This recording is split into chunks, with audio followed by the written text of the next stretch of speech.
अगर आप छोटे क्रिएटर हैं तो मैं भी छोटी क्रिएटर हूँ। मैंने भी स्टार्ट किया, सोचा क्या ही बनाऊँगी, मेरी वीडियो कौन ही देखेगा, मुझे कौन सपोर्ट करेगा। इतने सारे ख़यालात के बाद मैंने ये स्टार्ट लिया कि इंसान मेहनत करता है, मेहनत का फल तो अल्लाह ही देता है ना।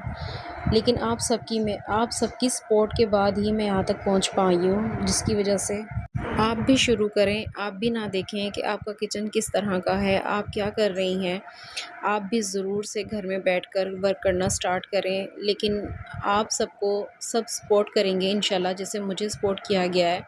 ऐसे जैसे आप मेरी कुछ वीडियो पर बहुत सारा प्यार दिखाते हैं, तो आप मेरी हर वीडियो पर इसी तरह से प्यार दिखाया करें। मैं आपके लिए ओरिजिनल कंटेंट बनाती हूँ घर का।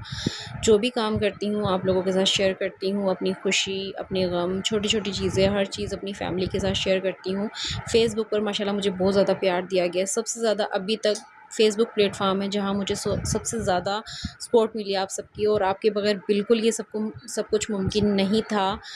13 के फॉलोवर हो गए हैं मेरे वहाँ पर। तो आप सब मुझे टिकटॉक, फ़ेसबुक, इंस्टाग्राम, यूट्यूब हर जगह से सपोर्ट किया करें, स्पेशली यूट्यूब से किया करें, ताकि हमारी मेहनत जो है वो कामयाब हो सके। अगर आप मुझे कमेंट करके जाएँगे तो मैं भी आपकी आईडी पे जाके ज़रूर कमेंट करूँगी, ज़रूर से शेयर करूँगी, क्योंकि ज़ाहिर है कि जो मेहनत करता है उसको एहसास होता है कि कितनी मेहनत से ये सब चीज़ें बनती हैं। वीडियो